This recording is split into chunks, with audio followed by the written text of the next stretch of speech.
Hello again, gamers. Welcome back to the Board Game Captain. I'm the Captain. I'm Lynn. I'm Matt. And today we're going to be reviewing and showing you how to play Mosaic, a story of civilization. Now I'm going to pull the top off this enormous box here because what we have here is the Colossus edition. The Colossus edition has lots of like miniatures and extra awesome premium components.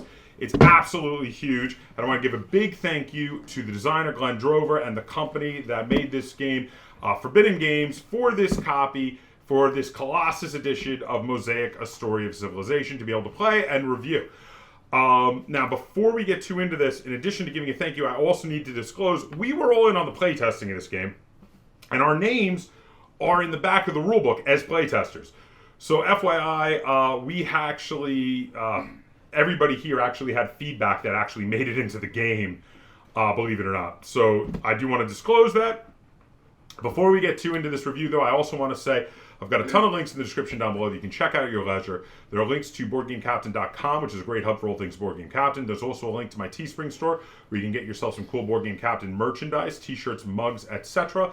And there's a link to my Teespring store if you're in a position to and would like to support the channel.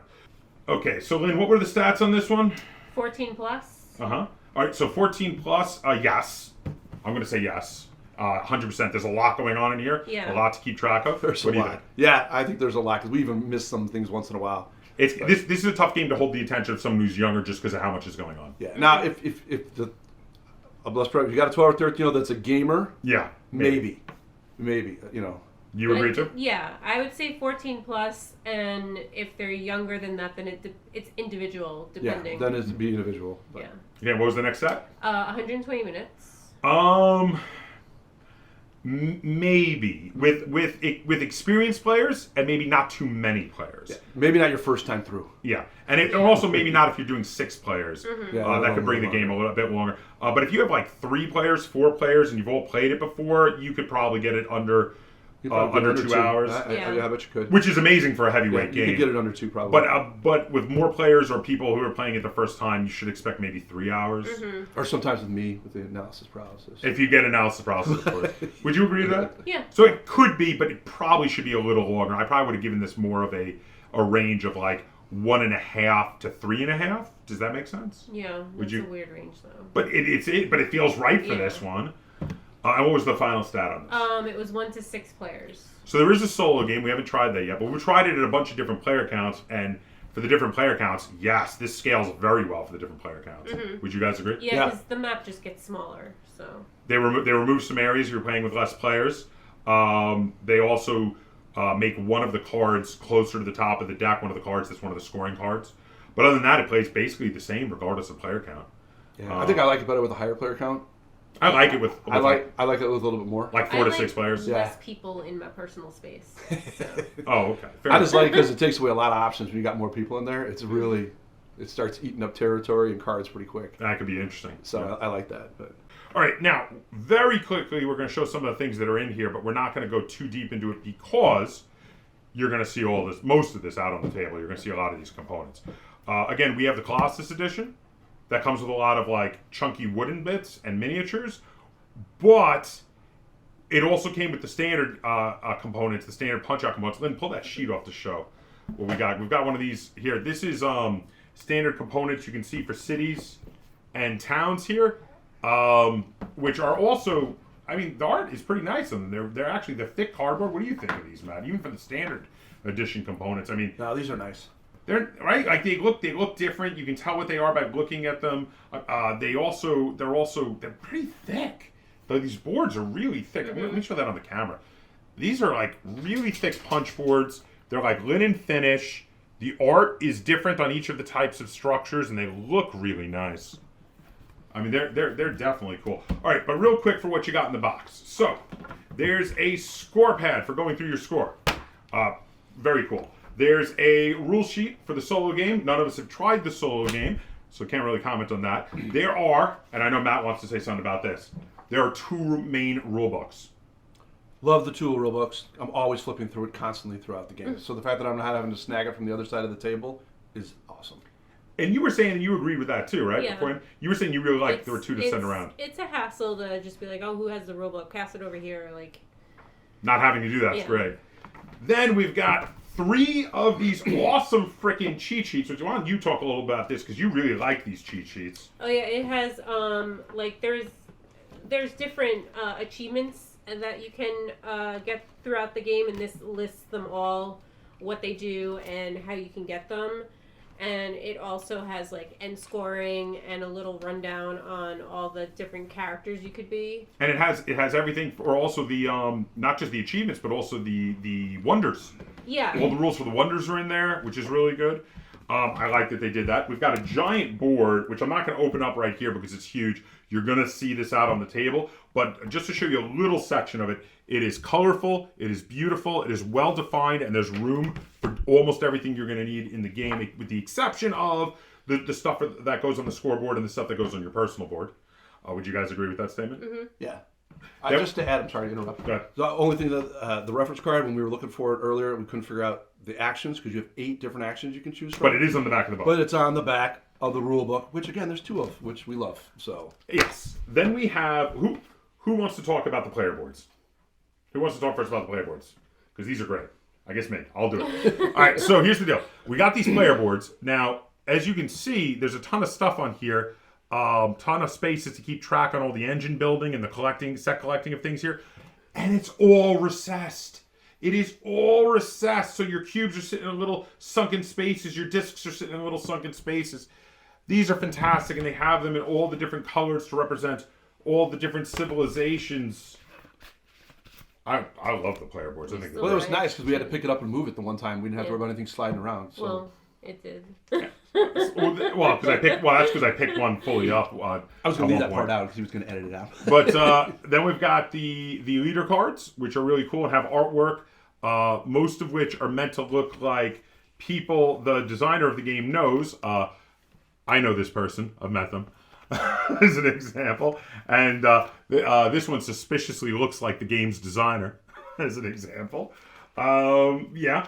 And then we've got the board for scoring. And really quick to show, the instead of an insert, they basically did the same thing that was done.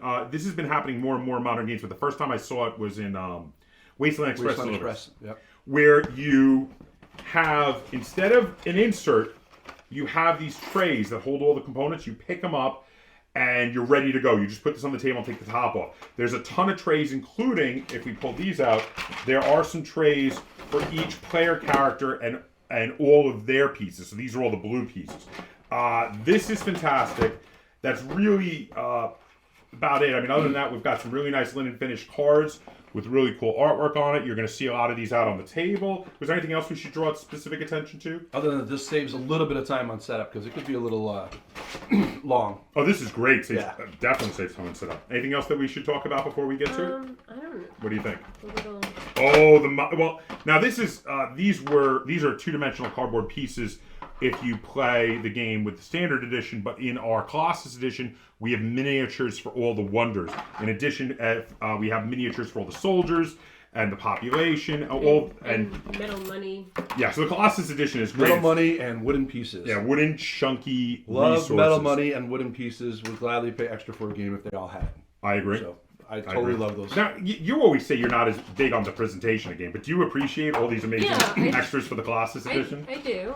So yeah, I love to fancy it up, so I don't care. But that said, if at the time you're watching this, you can only find the standard edition with the cardboard punch-out pieces, I would still say that, and this is a spoiler alert for when we're getting into the review later, but yeah, it's still worth getting this in the standard edition. Don't think like you missed out because you couldn't get the Colossus edition. There's not really any extra content here. It's just cooler components. I find that the sometimes the cardboard pieces are difficult to pick up. Fair Yeah, enough. I can see that. And like these are like they're not flat. They are easier to pick up. Yeah. All right, so we're going to get to the table. We're going to run you through a number of turns to give you a good idea on how this game plays. And then we're going to come back and we're going to talk about how this game plays and feels, and we're going to rate it and review it. Okay, so here we are set up to play a game of Mosaic. Now, for Mosaic, the first thing you need to do is place out the big board in the center of the table. I'm going to quickly go over the kind of things you do for setup so you understand what we did. We each took our own player boards and we started with 5 population in this deluxe version shown by the plastic little figures at the top of our player board. Then we had to randomly deal out resources by dealing out these resources face down, the ones with the compasses on the compass spaces. The fish don't go face down, they just go up on all of the port spaces that have the boats, and all of the rest of them go up with the trade goods side up on any complete hex anywhere on the board. We flip them all up, lots of them had X's on them and those get removed, and the rest of the symbols are left as you see them here. Then we had to shuffle up all the starting technology cards, dealing 5 to each player for a draft we were going to do with said starting cards later.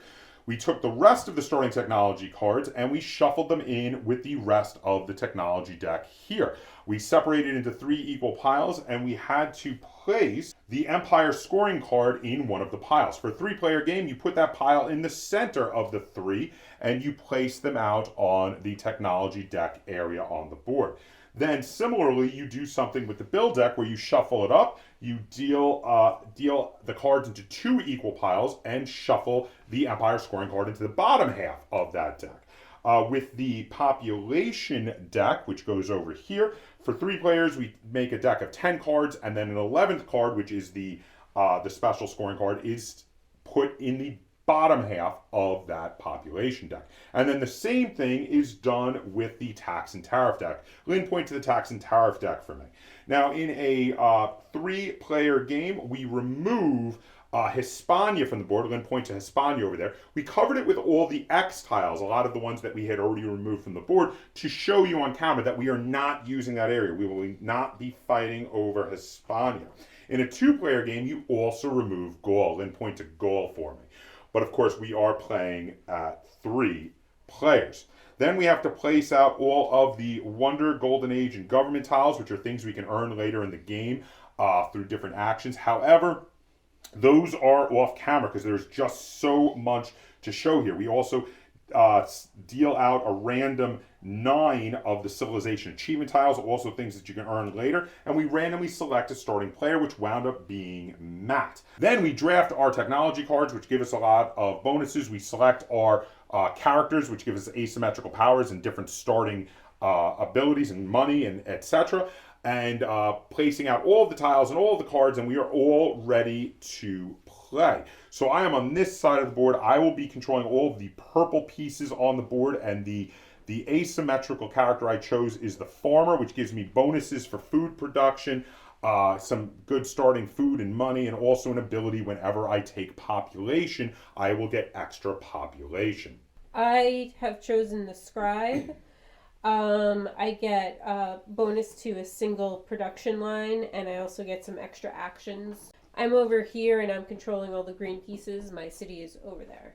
All right, I'm playing the engineer. I started with 10 stone, 10 money. I got a +5 stone production, a +3 idea production. My little bonus feature is every time I build a city, town, or port, I get a +1 to my stone production. I'm the red pieces and I'm over here. All right, I'm going to build a port city. Take this. So now, on your turn, you have 8 possible actions you can choose from, and Matt chose to build. Now, there are plenty of build cards out there that he can choose from. You can always build a city or a town, even if those cards aren't available, but if the cards are available, you can get extra bonuses from the cards. So, Matt, where are you going to put your port city? Over here. Okay, so Matt is going to take some control of Egypt there. Now, the card reminds Matt that he gains 10 coins for building his port city, which Lynn, as the bank, will pass him. He also has to add 10 coins from the bank to the tax area over there. Next person to take a tax or tariff action will get those coins for free. The card also gives a couple of symbols to Matt on the bottom here, as noted, and because port cities always come with the fish symbol here, which I'm going to throw out in the middle of the ocean here to show, that gives him +3 food production because of the fishing industry in his port city. Now, the cost of Matt's port city is 2 population and 4 stone, which is noted as a little cheat sheet reference underneath the build area where Lynn is pointing to right there. And then, after Matt has built it, we have to deal up a new build card into the open area that was left behind by Matt's building of his port city, which was a very good strategical move. Now, that's it for Matt's turn, unless he can qualify for any of the tiles, which is probably too early to do so, because you only get one action on your turn. So next, it'll be my turn. I'm going to do a production. So from a production action, I'm going to produce food. I'm currently at 8 food production, and I also have a population of 6. So you add that together when doing your production, which means that I am going to get 14 food from the bank. 5. My special ability is I get 1 extra action on my first turn. Oh, that's really cool. That's nice. So you're going to get to take 2 actions. What a great ability. My first action is I'm going to produce stone. Okay. So I have 6 stone production and 6 population. That means you get 12 stone. Well done. I think for my extra action, because I'm the scribe, I'm going to just build a port city without a card. Oh, okay, fair enough. So Lynn, again, is going to be paying the cost of 2 population and 4 stone, which you just got plenty of stone. Where are you going to put your port city? I'm going to put it right here. Oh, and then Lynn is going to gain control of Italy for the moment. So now Lynn gets 3 production from building her port city there. She also gains, in addition to her 3 food production that she got, she also gains 10 coins from the bank, and she must put 10 coins in the holding area for tax and tariff, which again is going to go to the first person to choose a tax and tariff action. Now, coins are able to be used on a 2-to-1 as a wild currency to replace any currencies used for other things, but are also used to hire military units if you do a military action. All right, I'm going to build another port city. Oh, wow. Pretty sure, right? Yeah. So 4 stone, 2 pop.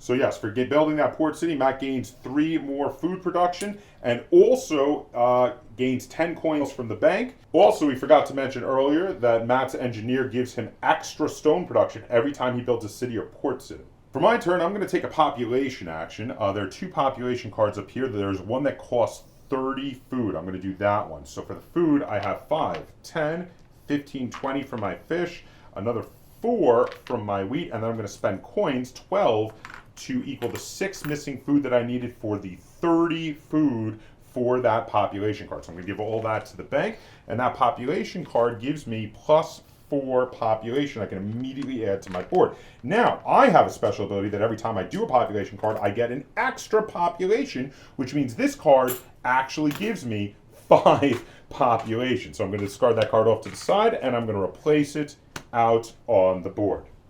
I'm going to pay 5 ideas to get a technology card. Ooh, which technology card are you going with? I'm going to go with history.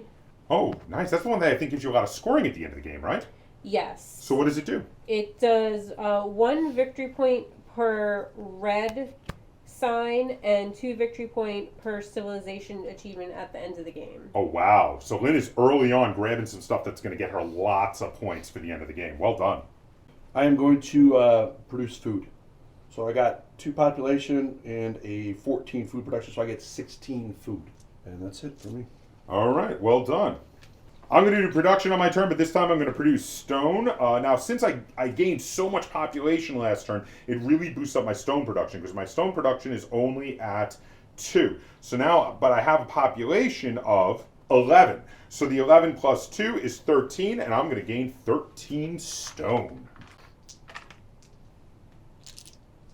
I'm going to get another technology. Oh, look at Lynn going for all the ideas. Which one are you getting? I'm getting this one because I can immediately put it out since I got my previous one. And what is it called? +3, it's astronomy. And what do you get for astronomy? +3 idea production. Oh, wow, that is really good. And I gain 1 trained good tile from the board. What? You just gain. I just gain whichever one I want. Okay, so which good style would you like? I think I'll go with this one. One trade good tile, huh? All right, so Lynn adds that to her trade goods. That will help her when doing taxation or tariffing. Lynn, pass me the astronomy card. I'm going to show it to the camera here. So this is Lynn's astronomy card she just got. Now it required 2 of these book symbols to already be on cards she already had in play, which she did have. And then once she gets it, these are the symbols that it adds to cards she has in play for future requirements of other technology cards. All right, I'm going to take the population card. +3 population. Cost me 20 food. So there's 15 food and then 10 coin to offset the difference. All right, so that gives you 3 population. We discard that card and we'll flip up a new one. And you really needed that population after using a lot to make some cities, for sure. I'm going to do another production. I'm going to produce ideas, which gives me the same amount that I had gotten for my stone last turn, where when I had gotten 13 stone, I will now get 13 ideas. I am going to build this manufactory town. Now that is free because it's just a town. Towns don't cost anything. What do you get? First off, where are you putting the manufacturing town? It's got to be adjacent to one of your existing cities.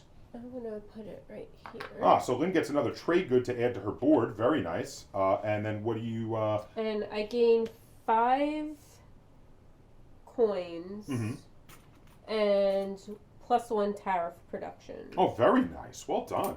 I am going to do stone production. So I'm a production of 9, plus I got 5 population, so I get 14 stone, please. I am going to build that port city that just came up because I'm the only person on the board without a port yet, and I would like one.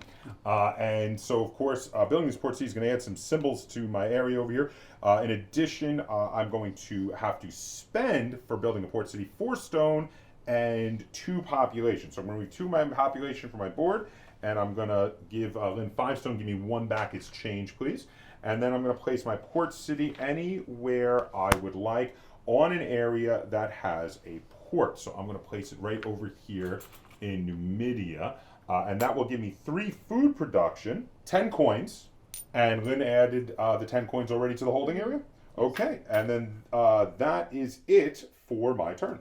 I'm going to build a port city with this card right here. Okay, so again, that will be 2 population, 4 stone. Yes, 2 population. I'm putting it at 5 and getting a 1 back. I'll put it right here. What the hell? The fight over Numidia intensifies. My goodness. So that increases your food production by 3. And then also you get 10 coins, and 10 coins go into the holding area for the tax and tariffs. My goodness. Wow, that's a thing. Matt, what are you going to do? I don't know. Put up a new build card. Let me see what that's how I got to pay attention to that. I'm going to build a port city. All right, so that's going to cost you 2 population and 4 stone. And we're going to put it right here. Did she put the money over there? Yeah, she put hers over there, so we're fighting over Numidia. So now you have got concrete control over Greece there. So that will give you 3 more food production. 3, plus this goes up 1. You get a free production on stone because of your character, and also that gives you 5 coins. 10 coins for a city, and 10 more coins go into the tax and tariff area. Also, on my turn, by building 3 port cities, I should get a civilization achievement. Let's pull that out and show it to the camera here. The civilization achievement, I believe it's something to do. What was it called? Seafaring civilization. So seafaring civilization. Matt has 3 port cities. This is worth 6 victory points at the end of the game. Well done, Matt. Thank you. On my turn, I'm going to do the tax and tariff action because there was just so much money there. It is incredibly enticing to get. I'm going to do the tax, which says I get my population, which is 9, plus my number of government symbols, which is another 2. That makes it go up to 11 in tax production. So I'm going to get 11 coins plus all of the coins from the holding area, which is quite a bit of money. And then we're going to deal up another tax and tariff card. The card is kept till the end of the game to mark that you have earned unrest for taxing your populace, though. So I do have to put that in my area, and I will keep it till the end of the game. Okay, so I am going to build another town. I'm going to build this manufacturing town right here. And what do you get for that? I gain 5 coins and +1 tariff production. Very nice. I'm going to put them right here. Oh, you bugger. And then also I got an achievement for collecting all 9 symbols on the cards. It's called the Diverse Civilization, all 9 unique pillar symbols. Oh, very nice. Well done. And that is worth another 6 victory points for you. Well done. I'm gonna build a manufacturing town. Get the card. Right there. Gain 5 money plus 1 tariff production. Alright. Here, this is what I really wanted. All right. Well, you're going to get a trade good of brick then. That's really good. All right. So is that it for you? No, this is wood. Oh, is it wood? That's wood it is? Yeah. Okay. So moving along, on my turn, I realized between turns that there was one of the achievements I could have gotten that I didn't get. So Lynn, would you pass me the one for having at least 60 coin? Because I have more than that, significantly more than that. Thank you. As you can see here, it is wealthy civilization, have at least 60 money, and I have significantly more than that. Then I'm going to take my action for my turn. I'm going to take a military action. During a military action, there are 2 possible sub-actions you can take. I'm going to be taking just the first one, which is 5 coins per military unit I would like to recruit. I'm spending 10 coins to recruit 2 military units. You have a maximum of 2 that you may recruit with a single military action. I'm going to recruit 1 infantry and 1 cavalry. There's no difference between them at this point in the game. But later, with certain technology cards, they could actually be different, which is why I took 1 of each. I'm going to place them in Numidia there because that actually gives me control of Numidia, making me have more control than even Lynn did with her 1 city and her 1 town. Because every city we have there is 2 control, every town is 1, and every military unit is 1 control. And then that is going to be it for my turn. I am going to use 5 ideas to purchase a technology. Oh, you're very technology heavy this game. I'm Which one going you to go going for? with animal Oh, domestication. I wanted that one. So tell us what it does. It gives me +3 food production, and I gain 1 cavalry unit. Oh, I wonder where it's going. Are you going to tie me up in Numidia? Are you going to... of course you did. All right, not Europe. This one. So on my turn, I'm going to buy plant domestication, which gives me plus food production, and I gain a farm town. Very nice. Free farm town. Along with getting the food production is great. So +3 on the food. Let's go here. There you go. And what did you get there for that? That was cattle? Horses? Yep. Okay, there you go. Add that to your trade goods. All right, so you're all done? Yeah, that's it. I'm going to build a wonder to maintain my control in Numidia there, because each wonder you have also gives 2 control, just like a city. Now, the first wonder you build costs you 20 stone and 5 food. So I have 5, 6, 7, 8, 9 stone, which means I need another 11 stone, but that can be gotten with 22 coins, like I had explained before.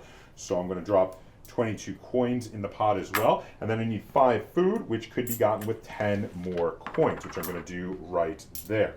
Mainly using my wealth in money to get the great wonder I want. In this case, I would like the Great Pyramids, because at the end of the game, they are worth 12 victory points. Now, I'm going to place them in Numidia to gain some more control there, and I would like, Lynn, would you put them on the space that gives me the +2 food production over there, please? This one? There you go. Discard that off, and I will gain 2 more food production. And that is going to be it for my turn. This is my tile I gain for the Great Pyramid, which can only be built in a region that has at least 3 or more cities. Thankfully, we have 3 cities there. I am going to spend 10 gold because to buy a technology. Oh, okay. So that represents 5 ideas. I'm going to buy spears. Okay. And what do spears do? I gain 2 infantry units. Mm-hmm. And then eliminate 1 enemy military unit in a region containing my infantry unit. We knew what you meant. May be placed in any region. Is this going to give you control over Numidia? Yes. Oh, darned. All right, well, give me that. Yeah, and then let's just check that. So Lynn has 2, 3, 4, 5, 6 control, where I now only have 2, 4, 5. So Lynn has retaken Numidia with that technology card. Well done with the spears, Lynn. So I'm going to build the research city. Okay. So that costs 4 stone and 2 population, just like all cities. But now this is a regular city, not a port city. We've been building a ton of port cities. And you don't get the same stuff for a regular city. For a regular city, in the case of a regular city, you gain 5 coins, and 5 coins go to the Tower of Production rather than the 10 of a port city.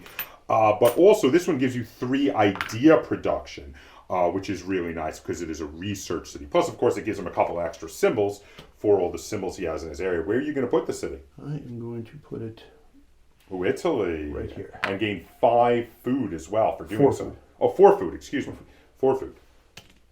On my turn, I'm going to be the first player to buy a system of government, and I'm going to purchase monarchy here. Now, buying a system of government, they cost ideas. This particular government costs 15 ideas.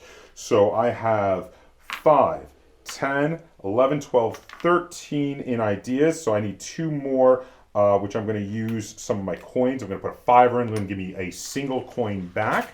That will be my 15 ideas. Now for the monarchy, it also requires that I have 2 of these government symbols, a little pyramid with the eye in it, and 1 of these wheat symbols, which I do have. Now, as long as you are a monarchy, you gain +5 food production and stone production. So I'm going to give myself 5 stone production and 5 food production. And then during the empire scoring, when one of the empire scoring cards comes up, I gain 3 victory points per wonder that I own. And I had already built that 1 wonder in Numidia. I built the Great Pyramids. So this is huge for me. Now, if I ever want to buy another government, I have to get rid of this one and put it back and give the chance for someone else to purchase monarchy. But right now, monarchy actually gives me a lot of great benefits and an ability to score extra points every time one of those cards comes up. So this is how you play a game of Mosaic. Now, there's just a couple things we didn't get to show. One is the Golden Age cards, which are another way to get achievements. But in order to get a Golden Age card, you must have 6 of any particular symbol. And while Lynn was the closest, I think, did you have maybe 4 or 5 of a single symbol? I had 4 of the open book. So because of that, no one was quite there yet to be able to get any of those. And the only other thing we didn't show was scoring. So when one of the scoring cards come up, we check each region to see who has control over it. So for instance, down in Numidia, the most contested region, you can see that Lynn currently has control. You get 2 control for every city or wonder, 1 control for every town or military. Lynn with the most control would mean that she would gain 3 points plus 1 victory point for every city and wonder, regardless of who controls it in the region. Second place for control gets 2 victory points. We play until we either have 3 of the scoring cards pop up from their relative decks, or until 2 out of either the Golden Age, Civilization, and Achievement cards or Wonder cards are all out in play. At which point we finish the current round we're on, we do 1 more final round, and we do an end game scoring. Now, at the end game scoring, you get 2 victory points for every city, 1 for every town.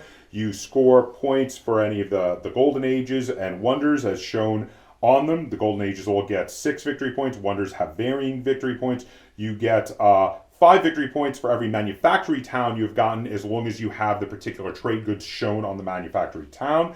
You get points from project cards as shown on projects and technology cards as shown on technology, and reduce victory points based on your current unrest. Whoever has the most victory points wins the game of Mosaic, and if there is a tie, it goes to the person who built the most wonders. So now let's head back over. We're going to talk about how this game plays and how it feels, and we're going to rate it and review it. Okay, welcome back. So that was how you play a game of Mosaic, a story of civilization. All right, so I have a feeling we're going to be a little hard-pressed to come up with negatives here. We're all very positive on this game, and I haven't asked anybody what their scores are going to be, and I know we're all going to be in the positive side. But let's start with you. Lynn, do you have a negative for Mosaic, a story of civilization? It takes up a lot of space. Oh, so you do need a big table. You need a sizable even table, some kitchen tables you may not have enough room for. Yeah, and if you have we just played with 3 people now granted the tutorial. We had the board turned in a direction we wouldn't normally do when playing because for filming. But even But we actually, I mean, we play tested it on this table with like 6 people, and it was tight. Like, And this is an 8-foot pool table that we're on here. So yeah, it does need a lot of space. I'll agree with that. It's not a big gripe. I mean, but I would agree that you do need a big table. It's something you need room. that people should know, that it has a very large footprint before you know. It's something you should be informed about. It's fair. It might affect whether they're going to buy it or not. That's fair. All right, Matt. Well, and I'm stretching here for this, but I've gotten better at it already. Initially, I had a hard time telling the difference between the different types of towns on the pieces, on the 3D like printed ones. The city, the town. The cities are the port, the city's easy, but the port city, the merchant town, the manufacturing town, the farming town. Yeah. But I'm getting much better at that now compared to when we were testing it and stuff. So minor issue. It's such a minor thing. Okay. Like, yeah. Okay. I've got nothing. I've literally got no gripes on this game, so I'm gonna go right. I'm gonna pass it right back to Lynn. Lynn, do you have another gripe? Probably not one that comes to mind right away. So nothing significant. It's hard to find gripes on this one because it's so good. Matt, do you have another gripe? I do not have another. Yeah, it's I hard. really don't. So that's why I was letting them go first. I don't have any. It is really hard to find gripes on this game. Okay, let's go to positives. We're going to start with our positives here. Let's go back to Lynn. You start us off with the negatives. Give us a positive. I like the little fold out thing that has pretty much the cheat sheet. Everything that you would need to reference. Yeah, the player's aid, basically, whatever. It's a really well done player's aid. Yeah. There's a lot of stuff in there that in another game you would constantly be having to pick stuff up to look at, like especially the references to the wonders and the achievements. You'd be like, okay, what does that one do again? Give me that stack of things. Mm-hmm. Whereas in this, you have the player aid and it's all there. It's a really well done player aid. Matt, do you have a positive you'd like to give out? Well, let's go back to the 2 rule books. Absolutely love that. Not having to pass it all around. My favorite part of the rule book, and I tried it out today, there's a strategy guide in the back. Yes. That says, hey, if you want to be the guy that's going to try to build everything, or if you want to try to do this, and just kind of gives you a few examples of, this is the character you want to play, this is kind of how you want to do it, with just a few little things. If you're not really sure what to do, this just gives you some ideas. So I tried that today when we were playing it, and it was actually worked really well. That's something that... I really like the strategy guide. That's something we of course, wouldn't have been able to try during the play testing when the rulebook wasn't finalized. No, that was something we suggested, if they had the pages. Yeah, like I said before, stuff actually everybody here suggested wound up in the game, which is really great. Big thing I'm going to throw out, both for the standard version and for the Colossus edition, though especially for the Colossus edition, the production on this game is a grand slam. Forget out of the park, forget home run, grand freaking slam. Even just the regular version, which I'm going to yank this from off screen again just to show these cardboard punch-out pieces. Now, I know you're like, oh, they're just cardboard punch-out pieces. But again, the artwork on each of these structures looks different and nice for the different types. Even just the regular cardboard punch-out pieces look really good. The production on the board is great. The artwork on the cards is gorgeous, and they're linen finished cards. And if you pay for the Colossus edition, the giant chunky wooden resources, the metal coins, and the miniatures instead of cardboard punch-out pieces for your population, military units, and cities, towns, and also the wonders. The wonders are freaking awesome. I love the miniatures for the wonders. So production. Big thumbs up for me on the production. Back to you, Lynn. I think that the rules are pretty intuitive. Yes. Even though there's a lot going on, there's like 8 actions you can do in a turn. Exactly 8. But you can only do one of them. And the thing is that a lot of those actions won't even make sense for you to do. In the early turns, like the taxing and no one does taxing for a while. Yeah, because you don't have anything to tax. Right. So you really, like in the beginning, you really just have like 3 actions that you're gonna be choosing, and then you're gonna be branching out to doing the other ones. Intuitive is right. I agree. Matt? It's funny you mentioned the lack of actions in the beginning of the game, what to do. Is actually in the back of the strategy guide, if you read it, it tells you, focus on these 1 or 2. You're going to hit this one a little bit more, a little bit later. Mm-hmm. It gave you some options for that and stuff. So what's your next positive? Oh, positive. I had it and then I got distracted when you said that was a good one. It's a good positive. You can take a minute. I can always edit it out. Oh, you know what I liked? Especially once you get the hang of it, They're snappier turns. You can get going, and it Yes. goes very quickly. When they say this game could probably be done in a couple hours, they're not kidding. It's because you're only doing one thing. Right, but it's easy Yeah. because there's snappy. I'm going to do this, and then like Lynn said, you're like, well, I can't do any of these. I'm going to have to do this one in order to be able to do this the next turn. So it starts just moving and flowing Yes. very quickly. So And I totally agree with both of what they said. It is intuitive and it is fast. No one is waiting a long time. My next big plus is the way the engine building works on your board is so satisfying.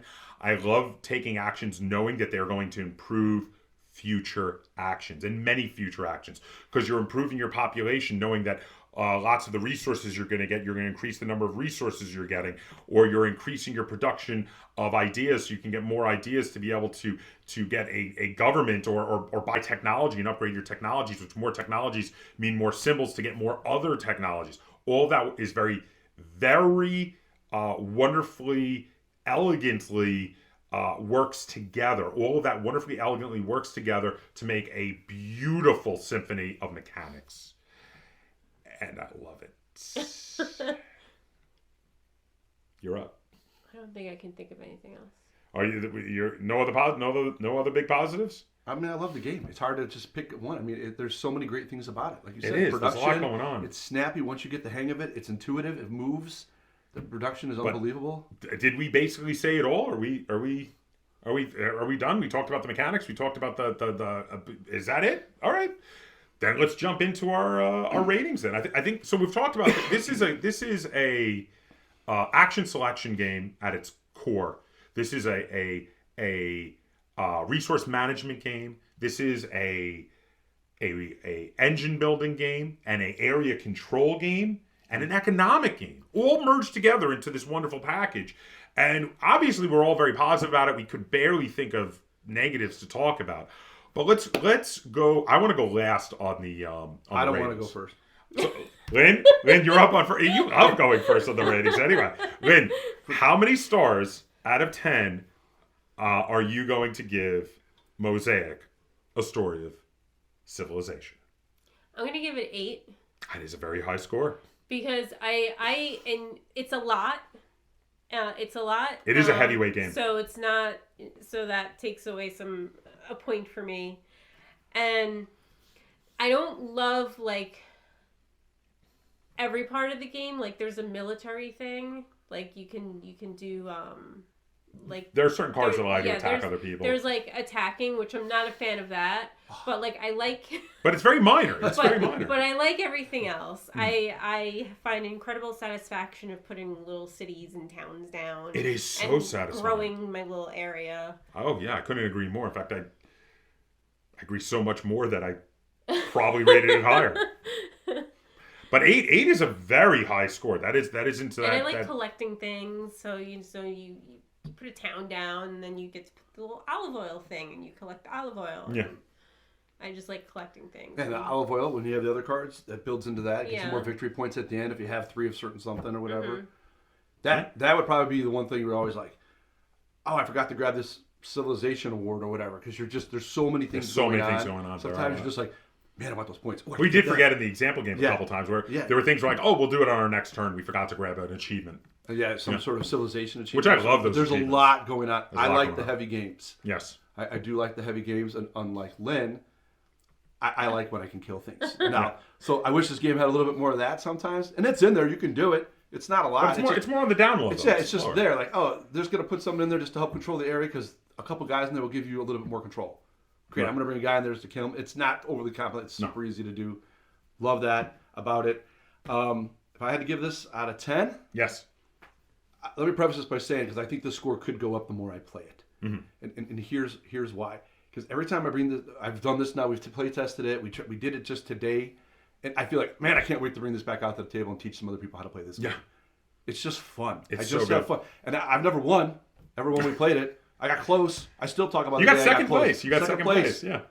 I lost to the designer by 17 points. Well, no one's gonna win against. Yeah. me. No. He knows. Yeah. But I had him. But For a minute, there was a minute where it looked like you were going to beat the designer I of was the gonna game. get That's him. pretty But I was amazing. gonna get him. But it just makes me want to do it more and more. So that being said, I'd probably go 8.5, 9 on this thing. Come on, final 8.5 or 9. I'm gonna have to press you.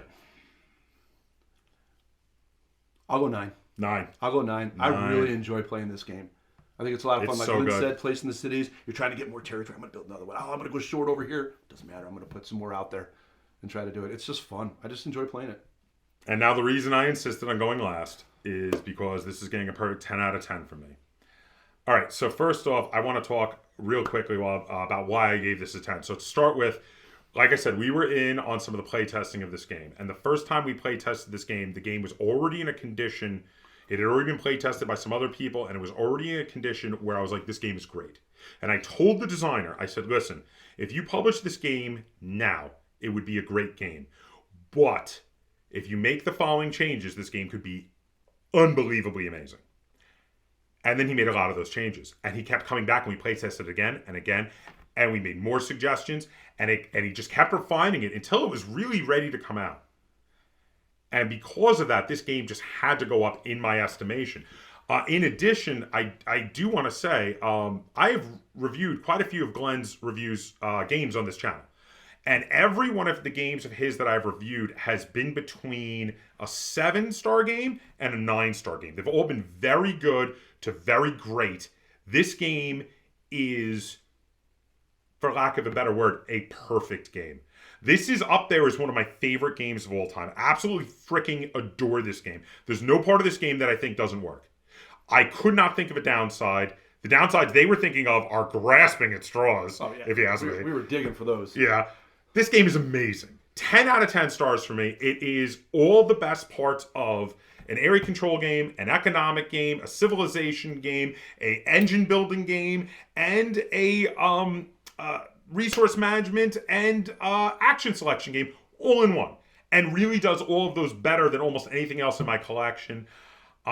This makes it to the rarefied air for me of 10 out of 10 stars. But you can tell 8, 9, and 10 stars. We all loved this game. This game is a really incredibly highly rated game by all of us. So basically the only thing I would say is you have to like heavy games. Yeah. You have to like the kind of mechanics that are in here. There's a You lot have to like going heavy on. games. But other than that, I'd recommend this to just about anybody. Would you guys agree? Yes. Yeah. Lynn? Yeah. Fair enough. All right. Anybody have anything else they want to add on Mosaic, A Story of Civilization? I was looking forward to this review for a while. No. Anybody? No. I think that's it. I love this game. I recommend this game to you. Check it out. At the very least, see if you can try a game of it at a game night or at a convention to see if it's a fit for you. Because if it is, you'll see what we mean. This is just this game just does a lot of what it does better than just about anything else out there. It blows a lot of its competition completely out of the water. Yeah, Mosaic, A Story of Civilization. Absolutely love it. 8 stars, 9 stars, 10 stars. Very highly rated from us here at the Board Game Captain. I hope you enjoyed this review of a board game. And if you'd like to see us do more like it in the future, be sure to give it a like, share it on all forms of social media. And if you haven't already, please subscribe to the Board Game Captain. That's Captain, spelled with a K, on YouTube. And until next time, game on.